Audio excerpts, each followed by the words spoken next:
Greetings one and all, and welcome to this one-off special of Plague Inc. Evolved with me, Lathrix, and of course, welcome to a bit of a sadistic video. In today's episode, we are coming back to the glorious game of Plague Inc. Evolved to see just how aggressive we can be with the humble bacterium. I have a bit of a sadistic itch at the moment, and would very much love to see the world once again perish in a hail of disease and plague, and as such, we're going to do just that. The whole point of today is to see just how aggressive you can be with the bacteria, damning the consequences of being found out early, and perhaps becoming lethal far too quickly. Now, for those who are regulars of the channel, it's been a very long time since I have covered this game, so I certainly understand if you're a little bit lost. The basic premise of this game is you have a disease of various types: bacteria, virus, fungus, neurax worm, parasite,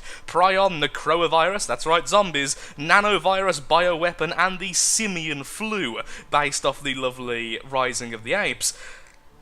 And ignoring the coughing fit just then, which I think is very fitting, with all of these types of disease you can go about and destroy humanity, upgrading your disease as you collect DNA by spreading to new countries, killing certain amounts of people, and doing all manner of stuff like that.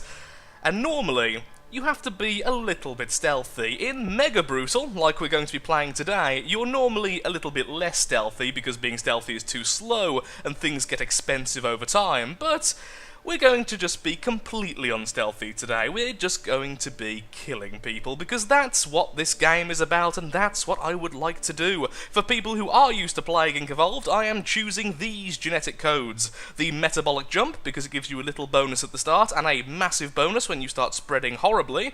Darwinist, because free evolutions are free evolutions. Suppression, because going over closed land borders, I start to find a little bit more worth it. But saying that, because of how aggressive we're being, I think we're going to go with Aquasite instead. Let's spread along the seas and try to get to Greenland fairly quickly. Extremophile, meaning we have a minor bonus in all environments. Nowhere is safe from our horrid disease. And finally, Symptostasis. We are easier to cure because, once again, damn the consequences, but our symptoms are going to be so much cheaper. Let's go with Mega Brutal, and we have a new randomizer here. Let's see if we can find something in the oozing illness. Sure, that sounds reasonable. And here we go. Welcome to Plague Inc. You are a new bacteria. To win, you must evolve and spread across the world, wiping out all humans in the ultimate plague. And of course, now we get to select our start location, which will be Saudi Arabia. The reason being, it gives you heat resistance, starting off in hot country, which I find a little bit more valuable than cold resistance overall. It has fantastic flight paths, and is near some really densely populated areas. And again, flight paths really helpful. Now, before we start, I am going to briefly talk about the game, very briefly. So, as we play the game, I will be evolving certain traits with the DNA I get from spreading to certain countries or killing people. These can be spent in a myriad of ways, things like air, water transmission, rashes, nausea, coughing, leading to some really quite unpleasant symptoms. These will all alter our lethality, severity, and infectivity, with a few exceptions like resistance. The idea is infectivity will make you spread more, which is fairly obvious. Severity will make you more obvious, but will also give you more DNA when you spread to a new area. And lethality does exactly what it says on the tin. It's how much you're going to be killing people who you've infected. And we continue. Now, we've just started off in Saudi Arabia, which means we get the lovely red bubble. Those will appear every time we go to a new land. The first few areas we should infect are places like Iraq, the Middle East, Egypt, and Iran. Occasionally we will go to Africa first, but that sometimes doesn't happen. Of course, I'm speaking of East Africa. I am aware where Egypt is on the map. We currently have 3 DNA from just existing, and so we are going to evolve a rash. Now, the rash isn't particularly powerful, but it does start off a nice line which ends in skin lesions and then necrosis. Necrosis, of course, being far, far more fearsome. Skin lesions, a breakdown in the epidermis, causes large open wounds, which significantly increases infectivity, giving us a massive infectivity bonus and a rather large severity bonus. Honestly, I'm mostly after the infectivity, but the severity will be fueling our efforts. We are going to be so aggressive, though, I do have a feeling we will lose, but we will lose spectacularly. Okay, there we go, we now have 9 DNA, so let's pause the game and get ourselves skin lesions. After that, we could get necrosis. Tissue loses blood supply and becomes fatal sources of gangrene. Decomposed bodies remain a vector of transmission.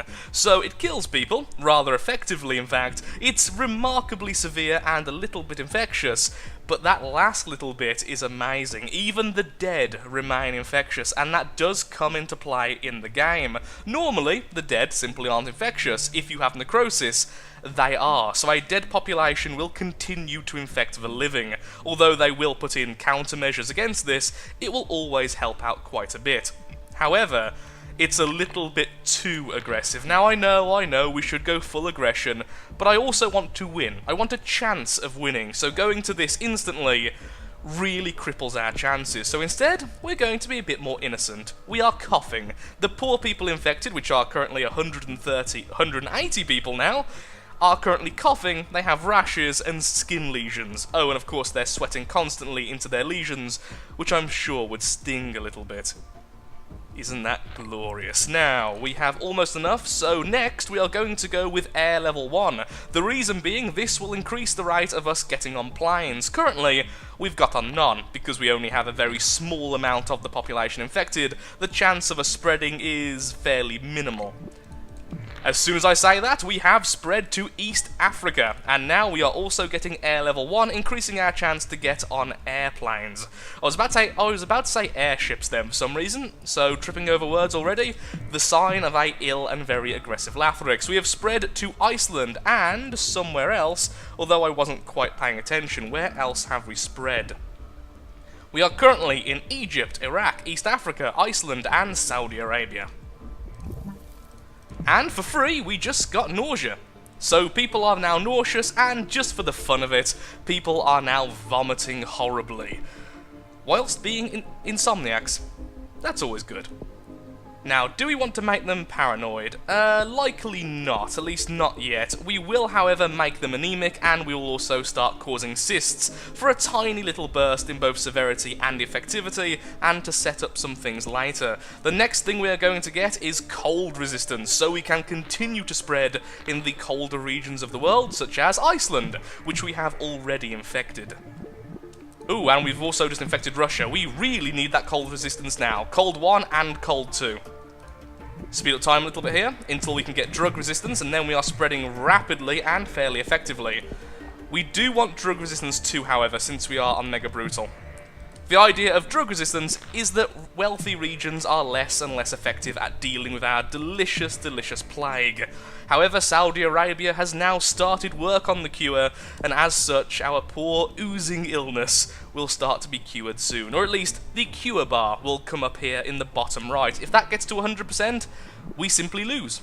The end. Our disease was not good enough to survive on this lovely, lovely Earth of ours. There we are, drug resistance level 2, and now I will get water level 1 as well, meaning we are very likely to get onto boats. I want Russia infected as soon as possible. On a side note, projectile vomiting symptom combo. Coughing and vomiting are causing the infected to projectile vomit, increasing the infectivity of oozing illness. And because I am the creator of this disease, I am a patron of the god Nurgle, I think it's only fair to say the vomit will be a delicious deep green. Because it's my choice, and I want it to be a deep green, so it will be a deep green. Lots of places already infected, and we are going to go for water level 2. We are still being fairly aggressive, but not as aggressive as I originally wanted. But now I am seeing a victory. But I do want to be more aggressive. We could go with... Okay, so here's a risk. If we go with necrosis now, we will infect everywhere very, very quickly. However, places will start to shut down their borders, their seaports, and their airports. and I think it's worth it.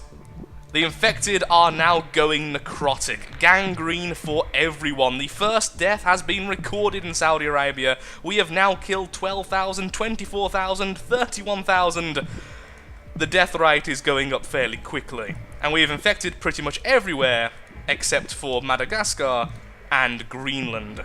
The two most difficult places to infect. We have a lot of extra DNA now, so we're going to go with Air Level 2 and Extreme Bioaerosol. We are now incredibly likely to get onto planes and onto boats. And to finish it off, let's go with a little bit of bacterial resistance. This means that the cold and the heat really don't bother us.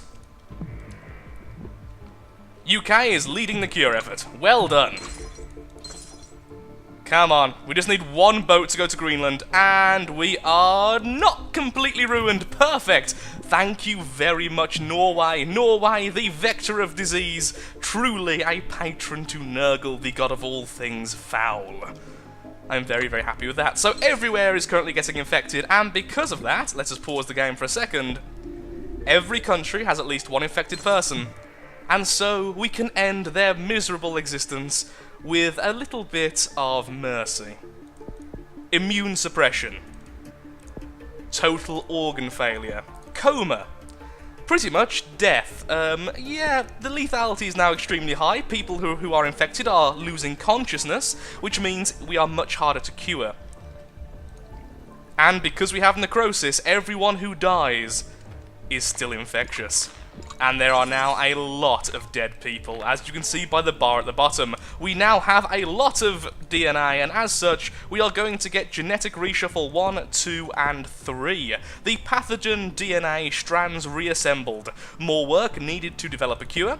A new strain of the pathogen now exists. There is more than one oozing illness, increasing the work needed, and finally, multiple strains now exist, increasing the work needed yet again, which will massively hamper the cure effort by 20%.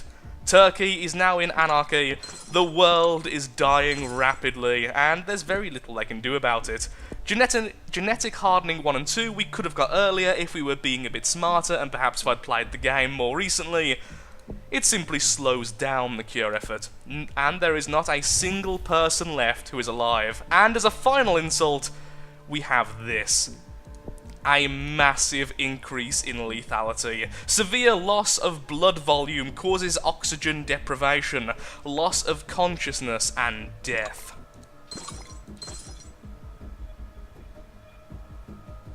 I would also like to think that the dead are becoming infectious ooze, considering our name. Now, before we finish off, we are going to quickly grab a couple more symptoms, just to make us a little bit less cured, which does apply to our final score. So we are going to grab paralysis, significantly harder to cure and can be lethal, and I don't quite have enough DNA to go down this route exactly. Sadly, yes, we needed 18 DNA for insanity, because turning people insane is pretty fun. Oozing illness to eradicate all humans. At least they understand. Victory! Oozing illness has successfully eliminated all life on Earth. And we got 4 stars out of 5. And let's watch it in fast forward, because why not? There we are in Saudi Arabia. And it will be rather rapid once we start infecting other places. So this is literally the first time playing Plague Inc. in a minimum of 5 or 6 months, and it was a lot of fun. Goodbye, Greenland. The main problem we had is we infected Greenland and some of the other islands a little bit too slow. I think I should have gone for water a little bit earlier, and the cold resistance earlier as well, which would have got us one of the boats from Russia or Norway. I believe it was Norway in the end which sent the boat. Yes, indeed, it was Norway. So people who play this game a lot know that the islands tend to be the main problem. If you can get there early, you're pretty much in for a quick and painless victory, or at least painless on your part, extremely painful on the part of those who are infected. And with that, that is the end of the episode. I just really fancied playing Plague Inc. I had a bit of a sadistic itch, like I was saying earlier, and a lot of people had been asking for it, so I thought, why not give the people what they wanted, a bit of pain and suffering. So thank you so much for watching. If you would like to see something specific about Plague Inc., I might be playing it more in the future, but no promises there. And I just had a lot of fun. So thank you so much for watching. If you have enjoyed, then of course, likes, favourites, shares, comments, all that good stuff helps out me, helps out the channel, and most importantly, shows that Plague Inc. might be something you would like to see in the future. There are so many custom scenarios which have been made since my absence. Goodbye.